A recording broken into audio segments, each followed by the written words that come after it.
이 시간에도 아버지의 사랑을 감사를 드립니다.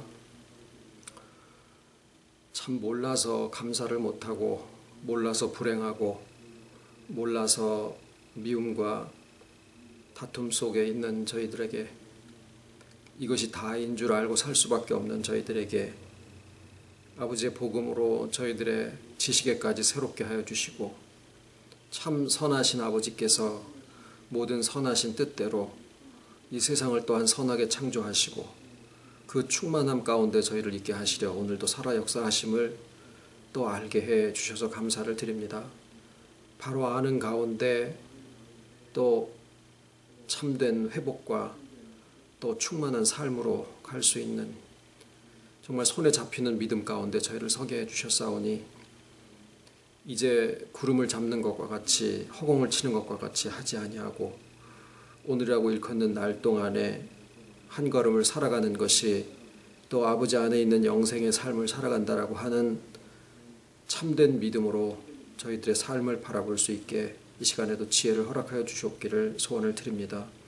사랑하는 가정들마다 먼저 시작하신 아버지의 그 선하신 일이 또한 저희들의 삶을 차고 넘쳐서 생명수의 강물처럼 온 땅을 적시기에 부족함이 없도록 이끌어 주시옵기를 소원을 드리와 모든 말씀 예수님의 이름으로 기도드립니다. 아멘.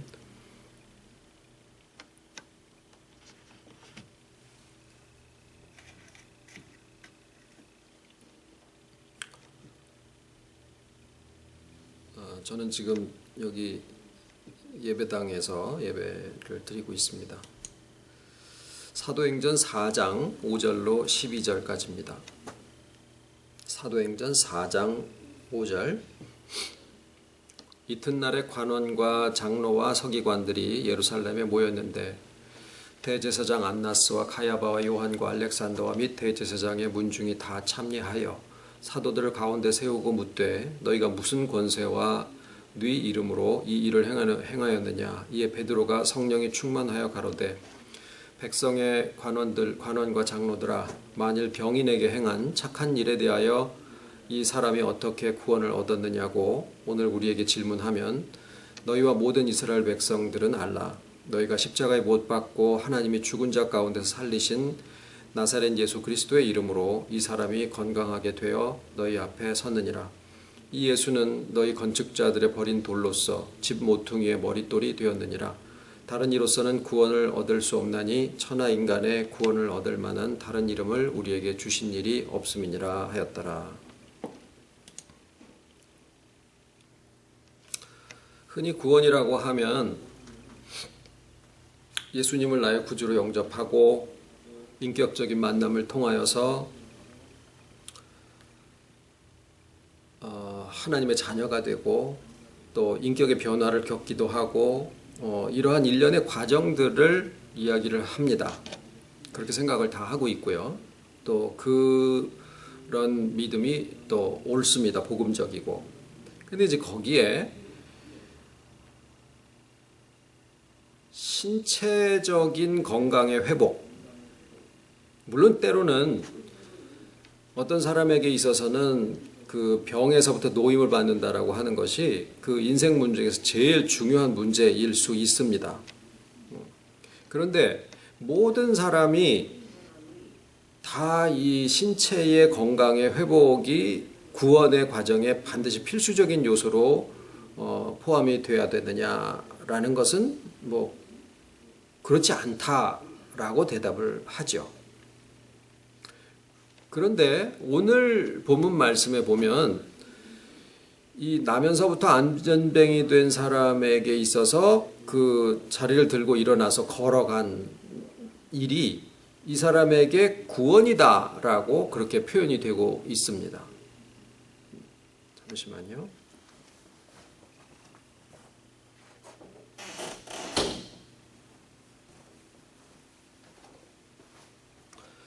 자, 그러면 구원을 아까 말씀드린 대로 신체적인 회복, 그게 물론 중요하고 이 병인에게도 굉장히 중요한 일이었음에도 그건 뭐 의심의 여지가 없습니다만은 모든 사람에게, 왜냐하면 여기에 구원에다가 연관을 시켜 놓으니까 이 사람에게 일어난 이 구원이라고 하는 표현이 우리에게 일반화시켰을 때 우리들이 반드시 뭐 암병이 걸린 사람은 암에서 나음을 받아야 되고 뭐 이런 것으로 일반화되어질 수 있는 일은 아니거든요. 그러면 반대로 우리가 어떻게 이 오늘 본문을 생각을 하는 게 옳으냐면 구원의 신체적인 회복이 필수 조건이 아닌데 오늘 이 사람에게 대해서는 병 나은 것을 구원이라고 표현을 하셨다라고 하신 그 부분에 대해서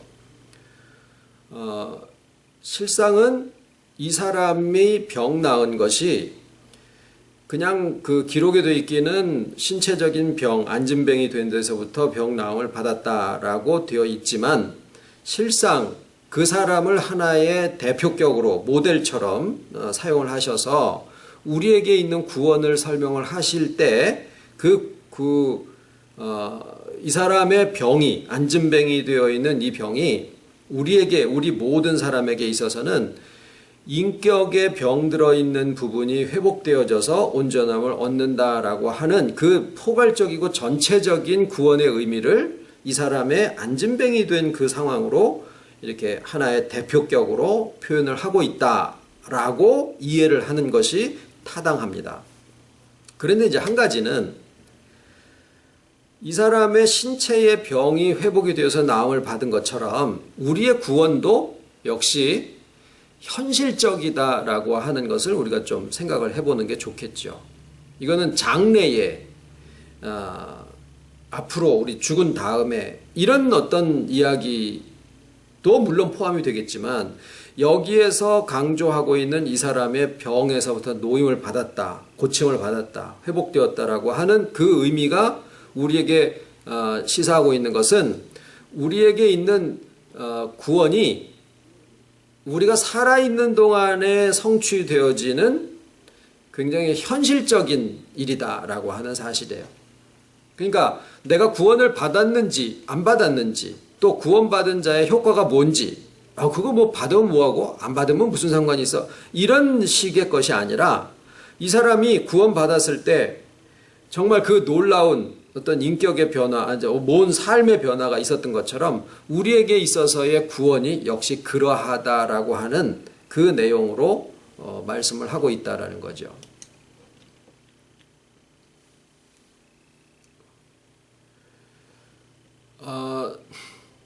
이 말을 베드로가 아까 이제 뭐라고 되어 있냐면은 대제사장 안나스와 가야바와 요한과 알렉산더 대제사장의 문중이 다 참여하여 이렇게 이제 하고 있는데 그 사람들 앞에서 베드로가 이야기를 했거든요. 근데 그 사람들을 베드로가 지칭하기를 건축자들이다라고 표현을 하고 있어요. 건축자는 아시다시피 집을 짓는 자들인데 그 집을 짓는 자들인 건축자들이 예수 그리스도라고 하는 이 돌을 버렸다. 그런데 그 돌이 집의 모퉁이의 머릿돌이 되었다. 이런 표현을, 그러니까 베드로는 그 돌이라는 표현이 이렇게 마음에 아마 와 닿았었던가 봐요. 그래서 베드로전서도 보면은 산돌이신 예수에게 나아가 너희도 성전으로 지어져 가라. 하나님의 집으로 신령한 집으로 지어져 가라. 이런 표현을 쓰고 있습니다. 자, 그랬을 때 이 건축자라는 것은 집을 짓는 자들인데 어떤 그 돌이든 건축 자재든 간에 이걸 가만히 보니까 이 집을 짓기에 적합하지가 않은 거예요. 그래서 버립니다. 이 건축자들이 볼 때는 예수 그리스도라고 하는 그 돌이 물론 한 사람 어떤 재료 이렇게 되겠지만 자기네들의 건축하는 양식과 맞지 않는다라는 거죠. 그래서 버린 거예요. 그러면 이 건축자들이 그때 당시에 이 안진뱅이가 우리 모든 인격들을 다 하나님의 택하신 모든 인격들을 다 통틀어서 성경이 정의하기를 어떤 부분은 나면서부터 안진뱅이 된 자다라고 표현하고 있는 그런 인격적인 병의 상태이다라고 정의를 하는 거거든요. 건축자도 마찬가지로 가야바와 안나스와 알렉산더와 요한과 뭐 이런 사람들이 거기 언급이 되지만 대제사장들과 그 문중들이 다 모였다라고 이야기가 되지만 누가 과연 건축자가 되어져서 집을 짓고 있느냐라는 것을 볼 때 이 사람들을 조금 일반화시키는 것이 가능해집니다. 이 사람들은 한마디로 하면은 종교 지도자다라고 이야기를 할 수 있죠. 그때 당시에. 그러면은 종교 지도자는 오늘날도 있거든요. 과거에도 있었고 동서양을 막론하고 모든 나라의 종교 지도자들이 있습니다. 그러면 그 종교 지도자들이 다냐? 우리가 이제 어떤 그 인생관 또는 세계관 뭐 이런 얘기를 드리는데 오늘 이 건축자라고 하는 표현 속에서 세상을 움직이고 있는 그 모든 도모와 계획과 실행과 이런 것들을 통틀어서 한마디로 얘기를 한다라고 하면 뭔가를 굉장히 열심히 건설하고 있다라고 이야기를 할 수 있어요. 쉬지도 않고 어쩌면은 그 조직 자체가 가지고 있는 생태적인 그 능력이 자기 조직을 스스로 유지하고 그것을 점점 발전시켜 나가고자 하는 그런 특성을 내재적으로 가지고 있을 수도 있는 건데 세상을 좀 이렇게 한 발자국 나와서 세상을 만약에 바라본다라고 했을 때 그 안에서 벌어지고 있는 여러 가지 일들을 하나의 이게 규격화해가지고 단순화해서 표현을 한다라고 했을 때 뭐 문화라고 표현을 할 수도 있지만 그 안에 있는 굵직굵직한 뭐 직업의 종류가 수천 가지가 넘고 수만 가지가 되지만 쫙 단순화시켜서 세상에 있는 그 학문이나 이런 것들을 세 가지로 굵게 한번 단순화시켜 본다라고 하면 첫 번째는 종교적인 분야고 그 다음에는 철학이나 사상, 그 다음에 과학 이 분야 안에 다 포함이 된다고 볼 수가 있습니다. 그리고 세상에서 힘으로 삼고 있는 것은 그 근원이 있어요. 그 근원에 두 가지를 꼽아라 그러면 하나는 돈이고 또 하나는 사람이죠. 사람의 숫자가 힘의 근원이 되고 또 소유라고 대변이 되어지는 이 돈, 이것이 세상을 움직이는 어떤 힘의 근원입니다. 자본주의하고 민주주의, 이것이 지금 온 세계를 재편하고 있는 두 개의 큰 세력이거든요. 공산주의라고 하는 그 이념에서부터 발달된 것도 결국에는 자본주의라고 하는 거 앞에 무릎을 꿇었는데 자본은 결국 돈이고 민주주의는 결국 숫자예요. 사람 숫자 많은 사람들이 이기는 거예요. 근데 요 두 가지의 권력과 그 다음에 세 가지의 문화의 축, 이 어떻게 보면 다섯 가지인데 이 다섯 가지의 행태를 성경이 아주 일목요연하게 보여주고 있는 장면이 에덴 동산이에요. 에덴 동산에서 선악을 알게 하는 나무의 실과를 따먹은 최초의 아담과 해와가 한 행동들, 그것이 커지고 많아지고 또 아주 자세히 구성이 되어지는 차이는 있을지 몰라도 결국에는 무화과 나무 잎사귀를 따서 자기들의 수치 또는 수치의 근본인 두려움, 이것을 가리려고 했다라고 하는 것은 소유, 돈이나 어떤 무형, 유형의 소유로 자기의 존재를 대체하는 그러한 행태를 얘기를 합니다. 그 다음에 하나님의 음성을 피해서 그거는 진리의 호소를 외면하고 나무 뒤에 가서 숨습니다. 그거는 사람의 통계와 그 숫자, 그 안에 자기 자신을 감추고 숨어 있는 거예요.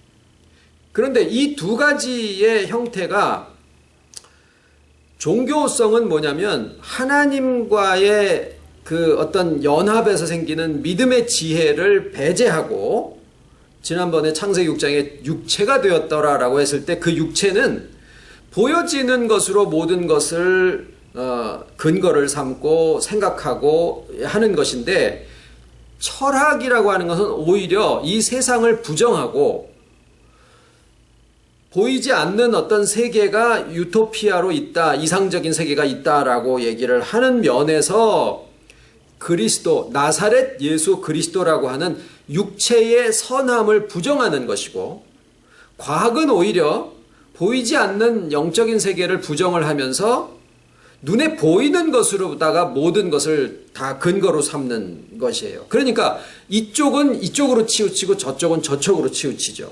한 가지 남은 게 종교인데, 종교도 하나님에게서부터 진짜 시작이 되었다라고 모든 종교가 얘기를 하지만, 기독교까지 포함을 해서요. 하지만 그 근거가 보여지는 행위로서 무언가를 의를 이루고자 하고, 그 다음에 자신의 열심으로다가 어떤 선을 성취하고자 하는 그러한 외형적인 모습으로 이렇게 치우쳐지게 되면, 이거는 믿음에 근거한다라고 이야기를 하지만 실상으로는 이성에 근거한 종교와 다르지 않게 되는 거예요.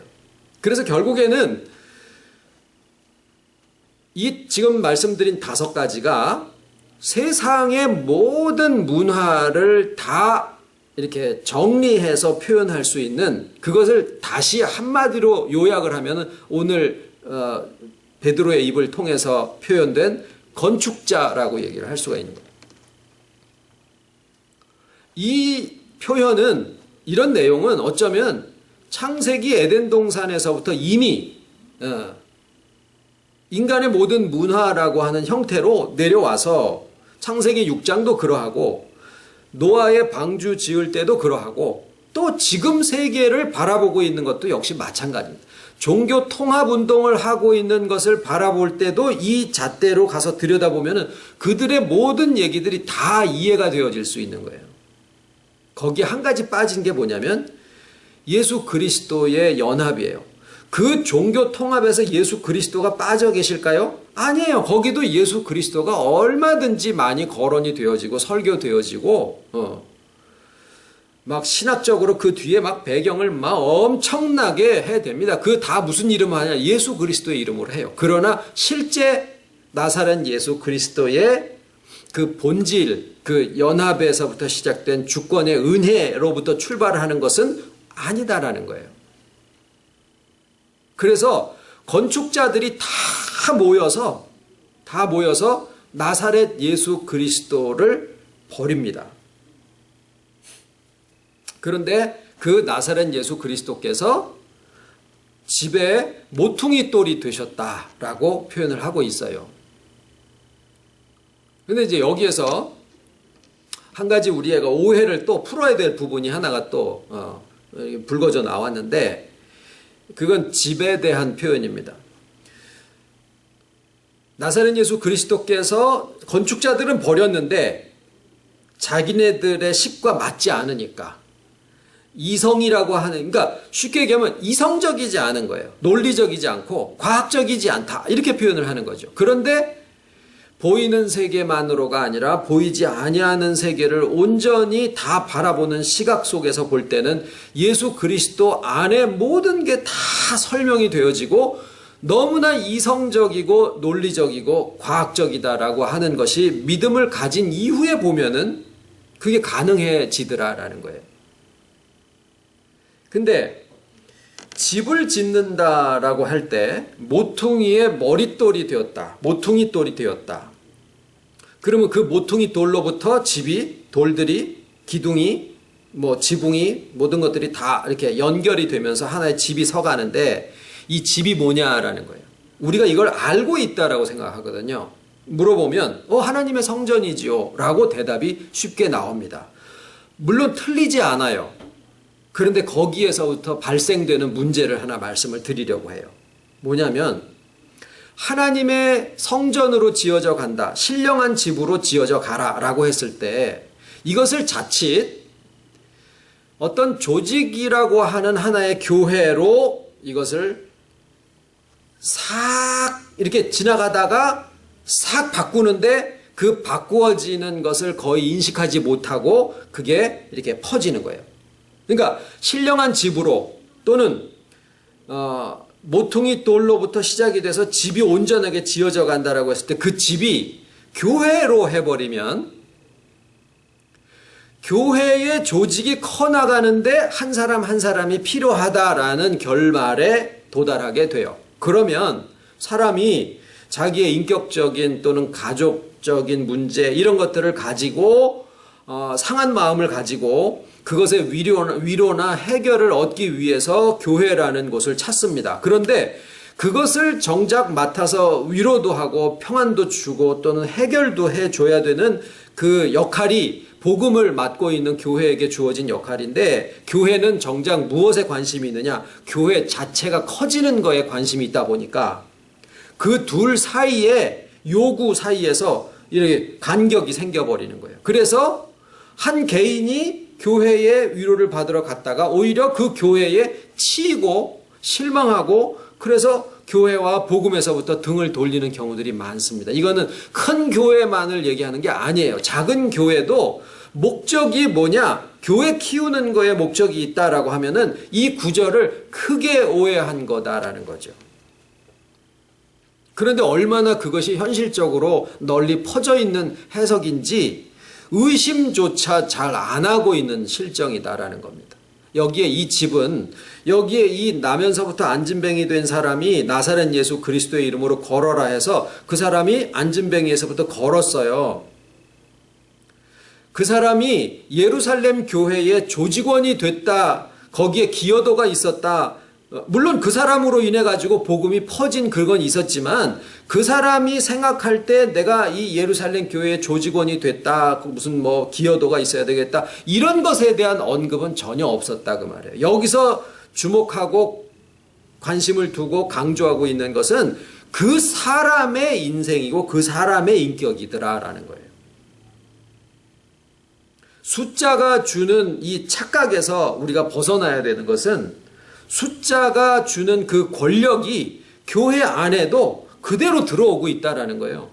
돈이라고 하는 소유의 권력이 교회 안에서도 그대로 똑같이 권력으로 행사하고 있다라는 거죠.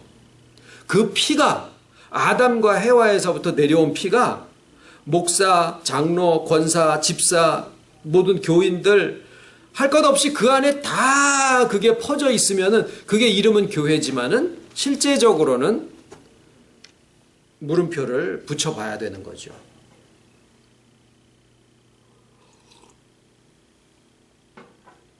너는 아니냐? 그 질문을 저 자신에게도 분명히 해봐야 된다라는 거예요. 왜냐하면 이 권력은 세상을 움직이는 권력이고 성경적으로도 예수님이 하나님과 같은 위치에서 언급되어진 신적인 권력을 가진 존재가 돈이다라고 그렇게 표현을 하고 있어요. 그게 이제 성경에 나와 있기는 맴몬이라고 하는 재물의 신을 표현을 하고 계시지만 어쨌거나 그만큼의 권력을 행사할 수 있는 것이다라고 하는 것은 우리가 쉽게 아마 동의를 하실 거라고 생각을 합니다. 그래서 이런 것에 대한 이해가 어디서부터 잘못되는 것이냐? 가르침의 잘못에서부터 내려오는데 이 가르침 부분이 그냥 슥 이게 신령한 집 하나님의 성전이라고 하면 그거는 오늘날 현실적으로 교회를 얘기한다라고 그냥 지나가는 거예요. 자, 우리가 여기서 생각을 좀 바꾸셔야 되는 것은 모퉁이 돌은 각자 자기의 인격의 모퉁이 돌이 되신다라고 하는 것으로 우리가 받아들이는 것이 먼저 우선적인 해석입니다. 나사렛 예수 그리스도의 이름은 나의 모퉁이 돌이다라는 거예요. 그렇게 되면 이 말씀이 비로소 우리에게 풀어지고 이해가 되어집니다. 어떻게 되냐면 모퉁이 돌로부터 시작해서 집이 지어져 간다라는 게 이해가 될 수 있다라는 거예요. 그때 당시에는 세포라는 개념이 없었기 때문에 현미경도 발명되기 전이었었기 때문에 베드로는 분명히 그 개념을 알고 있었어요. 유기체적으로 돌과 돌이 서로 연락이 되면서 산돌이라는 표현을 쓰고 있습니다. 돌 중에 산돌은 없잖아요. 살아서 움직이는 것처럼 커지는 것처럼 보여질지는 모르지만 그거는 석영이라고 하는 것이 이렇게 결정이 그 위에 가서 점점 이렇게 쌓여서 결정이 이렇게 자라는 것처럼 보이지만 그건 생명적인 현상은 아니잖아요. 눈이 이렇게 점점 커진다고 해서 그렇게 살아있는 것은 아니지요. 그러니까 베드로가 생각했던 산돌과 그 모퉁이 돌에서부터 점점 집이 지어져 간다라고 하는 것은 실상은 세포라고 하는 우리 몸에 그 세포라고 하는 그러한 개념을 이 베드로가 생각을 한 거예요. 실제로 하나의 난자 정자가 합쳐서 수정란이 되면은 그 하나의 세포에서부터 2개, 4개, 8개, 32개 이런 식으로 점점 번식을 하게 되고 나중에 거기에서 기능별로 이렇게 분화가 일어나서 어떤 것은 눈이 되고 어떤 것은 간이 되고 어떤 것은 발이 되고 뭐 이렇게 되지 않습니까? 그래서 한 사람의 형상이 다 이루어지고 그 안에 그 한 사람을 만들 수 있는 유전 정보가 그 안에 다 들어가 있고 이렇게 세포거든요. 그리고 하나하나가 다 살아있는 거예요. 60조 개의 세포가 다 살아있고 어떤 곳에 있는 세포는 어떤 기능을 가지고 그것이 서로 유기체적으로 연합해서 하나의 전체적인 개체를 형성을 하게 된다. 이것이 하나님의 교회를 설명하는 가장 훌륭한 설명 방법이거든요. 그거를 세포라는 개념을 알지도 못했던 베드로가 여기에 뭐라고 하냐, 저가 본래 학문이 없는 범인으로 알았다가 그 말이 청산유수로 나오는 걸 보고 참 이상하다라고 생각을 했다. 근데 그 성경적인 지식만이 아니라 이분이 생물을 공부하지도 않았는데 현대 생물학에 대한 지식을 개념적으로 가지고 있을 수 있었던 것은 복음이 모든 지혜를 베드로에게 가능하게 했더라라는 거죠. 산돌을 세포로 보면 굉장히 많은 부분이 복음적으로 설명이 되어집니다. 예수님을 모퉁이 돌이라고 집에 이렇게 보면은 그거는 기념석밖에 안 되거든요. 그리고 모퉁이 돌이 하나일 수가 없어요. 여러 군데에 이 주춧돌을 놓거든요. 막 8개, 10개 막 큰 무슨 뭐 궁궐 같은 데는 막 수십 개를 놓고 그러는데 이게 설명이 잘 안 돼요. 그런데 그것을 최초의 사람 몸을 이루는 수정란이라고 하면 베드로가 얘기한 개념이 정확하게 맞아떨어진다고요. 그런데 오늘날은 이제 거기에서 복음이 세상을 쫓아가는 게 아니라 앞서가는데 오늘날 우리가 생각을 해보면 예수 그리스도가 오늘 우리에게는 처음에 수정란으로 계시는 게 아니라 생명으로 계시는 거예요. 설명할 수 없는 과학적으로 철학적으로 설명하지 못하는 이 생명이라는 현상인지 어떤 대상인지도 확실하지가 않은 그 신비로운 어떤 대상으로 예수님이 연합해 계시는 것인데 모르죠. 이런 설명이 되고 난 다음에 얼마만큼 지난 다음에 생명이 이런 것이다 라고 정의가 다시 내려질는지는 모르겠습니다. 그런데 산돌로부터 시작한 모퉁이 돌에서부터 이렇게 되어 간다라고 하는 그 한 인격이, 그러니까 그 사람의 집이 온전히 지어져 간다라고 했을 때 그 나면서부터 안진뱅이 되었던 사람이 걸어서 그 집이 지어진다라고 했을 때 그 집이 가리키는 것은 그 사람의 인격과 인격이 움직이는 것을 삶이라고 하죠. 그래서 인격과 삶을 통틀어서 집이라고 표현을 할 때 우리에게 제일 처음의 시작은 뭐냐? 예수 그리스도의 연합에 대한 인식에서부터 시작을 하는 거예요. 그런데 그거보다 먼저의 상태는 뭐냐? 나면서부터 안진뱅이 된 거예요. 나면서부터 안진뱅이 된 것이 뭐냐? 우리에게 있는 어떤 의식은 부모로부터 또 온 사회로부터 이렇게 부여받은 것들일 경우가 많거든요. 뭐 예를 들어서 남자는 남자다워야 되고 여자는 여자다워야 되고 이거는 내가 태어나기 전부터 이미 사회가 그런 가르침을 형성을 해놓고 내가 태어나면은 그냥 막 주입을 하는 거예요. 책을 통해서가 아니래도. 그러니까 나면서부터 우리가 가지고 있는 인간이기 때문에 한국 사람이기 때문에 여자이기 때문에 이런 것들 굉장히 많습니다. 어떤 하나의 생각이 바뀌는 거 무지하게 어렵습니다. 무지하게 어려워요. 그런데 그 부분이 복음적이지 않음에도 불구하고 무지하게 힘든 부분들이 있어요. 그게 바뀌어지는 것을 우리가 변화라고 얘기를 해요. 그런데 이것의 시작이 뭐냐? 기도를 열심히 하면 의식이 바뀌어진다? 거꾸로 생각하는 거예요. 바깥의 것을 바꿔가면은 안의 내부까지도 바뀌어질 수 있을 거라고 생각을 하는 게 이성적인 종교예요. 이성적인 기독교인들이에요. 자유주의 다 그런 식이에요. 인본주의. 그런데 근본 시작이 예수님이 스스로의 연합을 뭐라고 표현하셨냐면은 인격의 가장 깊은 곳, 거기를 뭐라 그랬습니까? 뱃속이라고 표현을 하신 거예요. 영어로는 innermost being이라고 하는 인격의 가장 깊은 곳, 거기에 연합이라고 하는 세계가 생명으로 계시는 거예요. 생명은 우리 보이는 신체와 마음을 통틀어서 볼 때도 가장 깊이에 있는 부분이에요.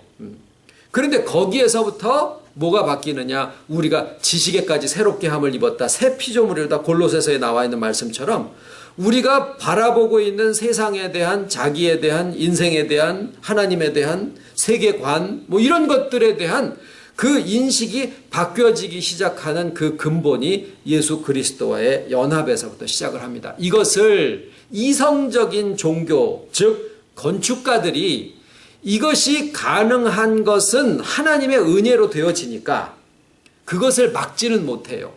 그런데 그게 바깥으로 구현되어지지 못하도록 계속 다른 가르침을 주는 거예요. 교리를 바꿔버리는 거죠. 무엇으로? 이성적인 종교화된 기독교 교리로 자꾸 바꿔놓는 거예요. 그러니까 사람들이 내가 구원을 받았고 분명히 인격의 근본에 주와의 연합이 이루어져 있는 것임에도 불구하고 자꾸 뭔가를 내가 추구해서 그때 비로소 구원을 받고 그때 비로소 거듭나고 그때 비로소 연합의 세계로 들어가고 이렇게 되어지는 것으로 살짝하니 많이 배운 신학자들의 입을 통해서 책을 통해서 이렇게 목사님들을 통해서 이걸 늘여놓으니까 그냥 여전히 그냥 안진뱅이 된 상태로 신앙생활을 30년도 하고 50년도 하고 그 다음에 그것이 해결되지 않은 상태에서 그냥 죽기도 하고 그러는 거죠. 그래서 우리에게 있는 인격이라고 하는 집이 지어져 가는 최초의 시작은 모퉁이 돌인데 그 모퉁이 돌이 나사렛 예수 그리스도다라고 하는 하나님이시면서 하나님의 영광과 권능과 자비와 모든 풍성함을 나사렛 예수라고 하는 이 가장 세속적인 것과 같은 먼지로 된 먼지, 우리가 살고 있는 삶과 몸과 마음을 가장 적절하게 표현을 한다라고 하면 먼지라고 표현을 했을 때 아마 공감을 하실 수 있으리라고 생각을 합니다. 오늘 하루 내가 뭐하고 지냈지? 아이고 새털 같은 날, 먼지 같은 날. 나의 생각이 왔다 갔다 하는 것, 내 결심이 굳어진 것이 점점 굳어지는 게 아니라 점점 무뎌지고 1초 전에 뭘 했는가가 생각이 안 나고 전화기를 어디다 놓는지 무슨 내가 했는 말을 또 하기도 하고 그런 모든 것들이 다 뭐냐면 먼지로 되어 있는 나의 심신과 인생이 이렇게 점점 부서져 나가는 거거든요. 그게 보이는 우리의 삶이니까. 그런데 그 보이는 먼지와 같은 삶에 하나님의 선하신 뜻이 하나님의 인격이 거기에 연합해 계신다라고 하는 이 내용을 한 이름으로 쫙 묶으신 것이 나사렛 예수 그리스도더라라는 거예요. 그러니까 이것은 이상을 쫓는 철학에도 맞지 않고 증거제일주의로 가는 과학에도 맞지도 않고 외형을 중시하는 이성적인 기독교나 종교에도 맞지를 않고 보이는 것을 소유를 권력으로 삼는 것도 아니고 사람의 숫자를 권력의 근원으로 삼는 것도 아니고 그러니까 세상의 모든 건축자들이 볼 때 자기네 건축 방식이랑 맞지 않더라라는 거예요. 뭐가? 하나님의 주권적인 은혜로 이루어진 이 연합에서부터 출발되는 인격의 완성. 이것은 자기네 식이 아닌 거예요. 그러니까 버리죠. 그런데 그 모퉁이, 그 버려진 돌이 우리의 인격과 삶을 온전하게 하시는 모든 것의 근본이더라 라고 하는 것을 오늘 사도행전 4장에 건축자들이 버린 돌이 모퉁이의 머릿돌이 되었느니라 라고 표현을 하고 계신 거예요. 그래서 이 말씀은 멀리 다른 신학적인 이야기가 아니라 우리의 그냥 오늘 현실의 나라고 하는 사람을 어떻게 내가 생각하고 사느냐, 이거는 24시간 365일 그 관심의 중심에 내가 있잖아요. 자식을 생각하고 뭐 가족을 생각하고 다 해도 그 모든 것의 중심에는 내가 있는데 그 나를 생각하는 그 인식, 그것이 이 모퉁이 돌에서부터 시작을 하고 있더라라는 거예요. 거기에 예수님만 계신 거라면 별도의 어떤 다른 세계를 얘기하는 거지만 그 모퉁이 돌 자리에 누가 있느냐? 나도 있다라는 거예요. 그래서 거기에서부터 점점 온전하게 집이 지어져 가고 있다라는 거죠.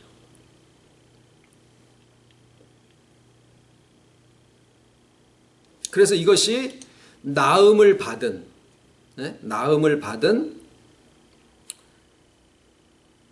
그 병인의 이야기입니다. 병인의 이야기예요. 그런데 이제 오늘 이 말씀을 나누시는 중에 두 개의 입장을 우리가 생각을 해 보셔야 된다라는 게 이제 결말입니다. 뭐냐면 나음을 받은 이 나면서부터 안진뱅이 된 이 사람의 입장이 하나가 있고 또 한 입장은 베드로와 요한의 입장이에요. 베드로와 요한은 병인도 아니고 또 예수님도 아니죠. 그들이 모퉁이 돌도 아니에요. 그런데 이 나음을 입은 병인과 베드로 요한은 전혀 입장이 다르지 않습니까? 오늘 우리가 취할 입장은 이 나음을 받은 병인의 입장도 취하셔야 되지만 베드로와 요한의 입장, 다시 말하면 내가 가지고 있는 것으로 너한테 주노니 곧 나사렛 예수 그리스도의 이름으로 걸어라 라고 이야기를 하는 그 담대함의 입장도 우리가 취하실 수 있어야 된다라는 거예요. 아, 나는 언제까지나 나음을 받아야 되는 나면서부터 안진뱅이야 라고 이야기를 하는 것만이 겸손은 아니다라는 거예요. 베드로와 요한이 되어져서 나면서 안진뱅이 된 사람에게 내가 은과 금은 없어. 그렇지만은 내가 가지고 있는 것을 너한테 주노니 곧 나사렛 예수 그리스도의 이름으로 걸어라 라고 이야기를 해 줄 수 있는 그 믿음의 담대함이 또 내 것이 되어야 된다라는 거예요. 이것을 놓치고 나는 여전히 안진뱅이다라고만 생각을 하고 그것을 당연하고 그것을 겸손이라고 생각하면은 착각하시는 거예요. 분명히 지금 우리는 사도행전을 요한복음에서부터 쭉 같이 왔습니다. 그들과 함께 예수님이 마지막 만찬을 얘기를 하실 때 왜 세례와 성찬을 빼고 거기에 세족하는 그러한 것을 요한복음에서 기록을 했느냐라고 하는 부분과 예수님이 돌아가시는 장면과 부활하셨을 때의 40일간의 모든 행적을 같이 쭉 왔어요. 베드로, 야고보, 요한 이런 분들과 같이. 그리고 사도행전으로 넘어와서 사도행전의 오순절 성령 강림의 역사가 우리와 무슨 상관이 있느냐 하는 것도 지금까지 쭉 나눠왔습니다. 그리고 난 끝에 베드로, 요한이 성전 미문에 있는 나면서 안진뱅이 된 자를 보고 구걸을 할 때 은과 금은 내게 없는데 내가 가진 것으로 내게 주노니 나사렛 예수 그리스도의 이름으로 걸어라 라고 이야기를 한 이것이, 그래서 그 사람의 삶이 회복이 되어지고 그 사람의 인격의 가장 깊은 그 뱃속에 모퉁이 돌로서 나사렛 예수 그리스도의 이름이 살아나는 역사를 시작하게 할 수 있었던 그 말을 베드로와 요한이 했을 때 그게 나는 아니야 라고 빠져야 되겠느냐 그 말이죠. 이 모든 과정을 다 끌고 같이 온 입장에서 우리의 입장은 어디에 서는 게 더 타당하냐? 베드로, 요한의 입장에 서는 게 타당하다라는 거예요. 오히려 내 주변에 있는 나면서 안진뱅이 된 사람이 누군지 그 사람을 만나야지 되는 입장이 바로 우리의 입장이다라는 겁니다. 누가 그런 얘기를 하더라고요. 어떤 분이 그냥 교회를 온다 그랬다가 안 오고 그러면은 마음이 쫄여서 왜 이러는지 모르겠다고. 왜 그래? 그게 당연한 거지. 그러니까 그거는 목사님한테나 있는 건 줄 알았다라고. 에라이. 그럴 리가 없죠. 우리가 다 저와 여러분이 모퉁이 돌은 아니에요. 우리는 감사한 일이죠. 나한테로 와라 해서 나를 모퉁이 돌로 삼아서 되어지는 것이라고 성경이 얘기하셨다라 그러면은 그런 행세라도 해야 되겠지만 성경은 우리한테 모퉁이 돌이라고 얘기하신 적이 없고 나사렛 예수 그리스도의 이름으로 걸어라라고 했을 때 베드로와 요한의 자리에는 우리가 분명히 서게 되어 있는 것이다 라는 거예요. 그것을 두려워하거나 주저하거나 또는 착각해서 그걸 안 하는 게 겸손이라고 생각을 하시거나 그것은 결코 복음적이지 않다라는 겁니다. 그래서 오늘 물론 우리의 모습 속에 여전히 어떤 부분은 나면서 안진뱅이 된 사람의 모습을 아직 가지고 있는 게 있을 수 있죠. 그러나 그러면서 동시에 베드로와 요한의 입장도 분명히 우리한테 주신 입장이다라는 것을 오늘 말씀 가운데서 분명하게 하시기를 바랍니다. 기도하겠습니다. 늘 감사할 수 있는 것은 눈으로 보기에 모든 일들이 다 좋기만이 아니라 좋아서만이 아니라 모든 것이 다 합력해서 이루게 하시는 아버지의 그 기쁘신 뜻을 알기 때문입니다. 우리에게 주어지시는 오늘의 현실이 때로는 바람 같고 환난 같고 파도 같아 보일지라도 보이는 것을 다로 삼지 아니하고 오직 그 가운데 있는 실상인 아버지의 세계를 또한 저희들에게 허락하여 주시고 볼 수 있는 눈과 그것을 살 수 있는 함께 살 수 있는 지혜를 허락하여 주심을 감사를 드립니다.